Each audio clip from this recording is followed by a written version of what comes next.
If you're grinding in the gym and in your business, but still waking up tired, underperforming in meetings, and just overall have hit a plateau, you're not overtraining, you're just under recovering. What if I told you that your sleep, mood, and energy are all being controlled by just one piece of the puzzle? And this piece is recovery. It's not just protein shakes and foam rolling. It's the secret weapon that our founders use to unlock peak focus, energy, and longevity. Now, most of the guys in this space are under this hustle hard, grind mode culture where they think that more output equals more results, but that's just a recipe for burnout. Real, sustained, optimized performance comes from how well you can bounce back. So in today's video, I'm pulling back the curtain. I'm going to show you exactly the science of the recovery, the exact strategies that I use, and how founders are using it as their secret weapon so you can too. And if you don't know me, my name is Martin. I'm the co-founder of Optimability, where we automate peak health for elite entrepreneurs. I make these videos to share my lessons along the way, but if you're watching this and you'd like us to systemize your health, you can reach me directly on my Instagram or by scheduling a call below. So, recovery, mastering the mind and body. Now let's just jump right in with recovery. It's really important to understand the concept of prehab and rehab and the importance of full range joint movements. Now, you never want to be in a position of rehab because that means you've overtrained to the point of injury. And prehab is training to just enough of that percentage where you can hold and sustain that performance, but learning when to ease off the throttle and actually apply techniques to bring you back to baseline after you've had a very intense training day or even week. The key here is designing warm-ups. This is probably the easiest thing you can do, but warm-ups that mimic the movements of the main workout. And this is going to be things that ensure that the joints and muscles are prepared. So like if you're doing squats, you're going to do front leg swings, side leg swings, a squat hold for 30 seconds where you're kind of moving, shifting, maybe 30 body weight squats, some lunges, just like making sure wherever the area of tightness exists to address that immediately by doing some sort of a dynamic movement to bring blood flow into the area. And if it's too tight, then that's a whole other problem, a whole other can of worms that I wouldn't recommend you lift heavy or do an exercise until you figured out how to solve that problem. Now, your individual mobility needs will vary, but it's very important here that you custom tailor mobility protocols based on your individual assessment. And there are multiple things you can do. I've created videos on my channel with the functional movement screen. So it's 7 movements. And then we've also created a general mobility screen. That's 7 mobility movements. And it's simple things like, can you touch your arm behind your back? Can you reach up or side to side? Or, how well does your core move?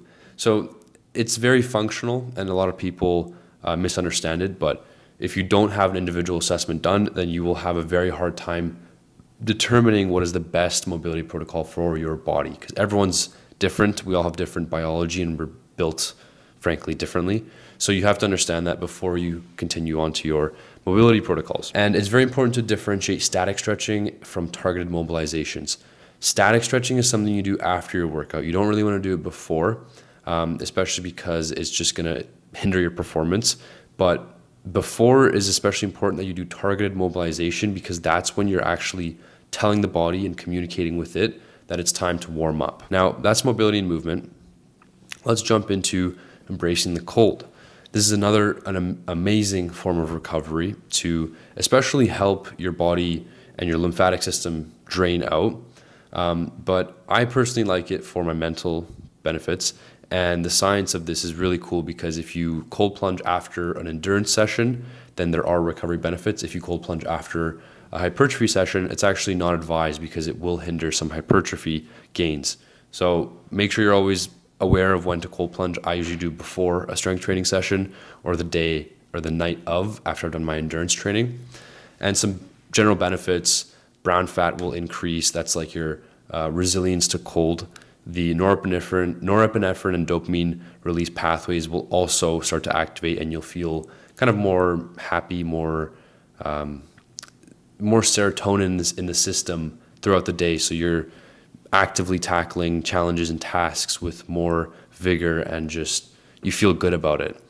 It's very helpful for anti-inflammatory effects, which is why you shouldn't be doing it after hypertrophy, because you actually want some of those anti-inflammatory effects. It boosts your immune function, and most importantly for me, it helps a lot with discipline. So aside from the cold, we've also got the hot. So you contrast these two, and we combine with the healing heat of the sauna. So physiologically, the benefits of sauna sessions include detoxifications. It'll help you excrete toxins through sweat, which is super important, especially because a lot of the toxins that we build up in our body is from food or carbon waste product from exercise. So it helps to kind of stimulate movement and circulation in the body. It's also really good, the second point here, for blood flow. And that blood flow helps bring more nutrients to the muscle for accelerated recovery. So essentially you just wake up the next day, you feel a little bit better to hit that next workout. And it's also, anti-inflammatory, great skin health, opens pores, enhances skin clarity, boosts your immune systems, increases white blood cells. It's longevity associated, a lot of science behind the power of heat shock proteins. If you haven't heard about that, highly recommend looking into it. But just some general guidelines here. And neurological health, the heat shock proteins do protect against neurodegenerative diseases as well. So the sauna, if you don't sauna right now, highly recommend get in the sauna, especially if you're a founder or somebody working out more than 3 to 4 times a week. You need to prioritize a block of a recovery session in your life. And I'll show you guys exactly how I do it in the next couple slides here. So sleep, it's arguably the most important, because sleep is where not only you have your metabolism kind of reset, and not only does poor sleep affect your metabolism negatively, but it also crushes your hormones and even leads to weight gain. So that's just one of the things there. But sleep will also determine the strength of your immunity, which if you are on a plan or you're trying to get in certain shape or make a certain goal happen, getting sick, you clearly understand, is not productive for the goal. So immunity is very important here. Part of recovery, of course. Emotional regulation, this is kind of a bonus. It just helps with any potential mood swings or heightened stress reactions. You, obviously with more sleep, are less prone to something like that. And then finally, memory and learning. REM sleep plays a crucial role in memory consolidation, allowing us to process and store new information, which is particularly important as somebody building a business, running a team, having systems in place. You need to be sharp. You need to be always ready to go, whatever the situation. So sleep, I have made a separate video if you're interested in that. However, if you don't have time for sleep, I'll just go over a quick perfect sleep routine. It's called the 10-3-2-1-0 rule. So 10 hours before bed, no caffeine, because it has a much longer half-life than you would expect. 3 hours before bed, no food. Just brush your teeth so you don't even think about eating food. 2 hours before bed, you're going to be controlling your light exposure. So block any sort of blue light from computers, cameras, phones, lights, whatever it is. 1 hour before bed, no stimulating activities or working. You don't want the brain firing 1 hour before bed, because that will potentially trigger more stimulation as you're trying to fall asleep, which can make it harder.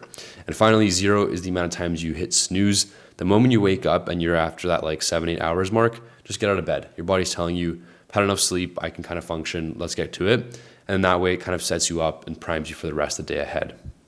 Now, I will recommend magnesium for a variety of reasons.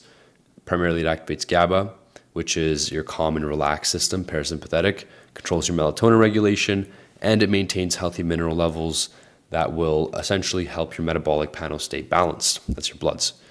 Sleep environment, about 21, 22 degrees, minimal light exposure, ideally black, and mouth tape. Highly recommend. So that's the quick recovery session. And now let's get exactly into my personal session and how I do recovery. All right, so you can see my screen here. I've got my recovery session every Thursdays. It's about 60 minutes blocked in my calendar. And now the objective here is that I'm trying to stimulate recovery through active circulation, parasympathetic activation, that's your calm nervous system, fascial release, which is the movement through the muscles, and mobility work. Ideally here, we're through the mobility work and all this promoting tissue repair, CNS downregulation, and long-term performance sustainability, because who wants to do a program and then get injured just a couple of weeks in? So I'll start up with an easy warm-up, either like a walk, a light spin, a row. There's a swim in there, but I don't usually start with the swim. Just 10 minutes, get some sort of heart rate going to get your body in a state of, okay, we're moving, it's time to do shit. And then from there, you're going to jump into dynamic joint mobilization sequence. For myself, I do controlled neck circles and just like 1 or 2 sets of 5 reps each direction, and very slowly. You're doing like 1 rep is like 10 seconds. Personally, I have neck issues. I've like tweaked my neck so many times, so I need this in my sequence. But for you, it could be different, right? I only have 4 major exercises in here, and that's controlled neck circles, cat-cow, spinal articulations, world's greatest stretch. If you don't know this one, search it up. It's fucking phenomenal. But you basically lunge backwards, put a hand next to the foot, and then you reach up, and it really targets so many parts of the body. And then you've got a deep body squat, and then you've got a deep body weight squat, hold with thoracic reach. You're doing about 2 seconds, 30 seconds holding. You're doing 2 sets of 30 second holds. Then we jump into the main recovery work, and that's gonna take about 15 minutes, nothing crazy. You're just doing some simple myofascial release. And now for this, I would recommend a foam roller. I have this one from Trigger Point. It's phenomenal, highly recommend that. And you're just doing 1 to 2 minutes per area. You start with the calves, then you go to the quads, and then you go to the thoracic spine, and then you do glutes, lats. Just make sure everything is kind of loosened up. You're doing about 2 minutes of focus rolling per muscle group. And then what I do is you grab a lacrosse ball like this, and you're gonna be doing targeted myofascial release. So I would typically jump in the sauna by now, and in the sauna, I've got the lacrosse ball with me. It's not recommended, but I just do because I like to kind of batch everything into one. And I'm doing 2 minutes per foot, just kind of rolling on the lacrosse ball, subscapular or pec minor lacrosse ball work, which is where you have it on the wall and you're kind of just like releasing and breathing into the tight areas of the chest. And then you got your piriformis or your glute medius, which is kind of just right in the hip there where it's super tight, and you kind of just sit on it and roll 2 minutes per side. Now, segment 2, we've got mobility and tissue restoration. So these are loaded stretches where you can really push the limit of how much pressure is on it. So couch stretch, you got your ankle on the couch and you're kind of pushing against it for a really nice quad stretch. Jefferson curl, you're doing a lot for the lower back, upper back, hamstrings, a little bit of glutes as well. You got your wall thoracic opener, 2 sets, 30 seconds hold. And then you've got active straight leg raise. You can do band assisted. I personally don't. Shoulder cars, which is controlled articular rotation, and then hip cars. And personally, I'm doing all of this in the sauna. And that leads us to our third piece of this recovery session, which is thermal therapy and systemic recovery. So we're targeting from the outside in and inside out. So choose one of 2 options. Sauna, we personally have one in the building. It's amazing. It's one of the hottest ones I've been to. It's a dry sauna. I jump in there for 20 minutes, and in the first or last 5 minutes of the sauna, I'm doing diaphragmatic breathing. So I'm in the supine position, either on your back, or you can be upright if you don't have the space. And you're inhaling for 4, holding for 4, and you're exhaling for 8. And you're gonna do this for the first 5 minutes in the sauna to down-regulate your CNS. So you're activating your calm and relaxed nervous system, the parasympathetic nervous system. And then what I personally like to do is jump in the shower after the 20 minutes, come back in for the 5, and then finish my stretches, whatever it is. And there you have it. That's my recovery session. So I do this every single week with all my workouts. And as you can see here, I actually have my entire week laid out on my Training Peaks app. It's in my phone, it's in my calendar, it's all blocked out. So if I'm going to leave you with one last thing for this video, it's to remember that recovery isn't a luxury, it's a strategy. And if you want to train harder, think clearer, and perform at your peak every single day, it has to be strategically placed into your lifestyle. So if this helped, drop a like, share it with a founder who needs to hear it, and subscribe for more content on optimizing your mind and body for peak performance.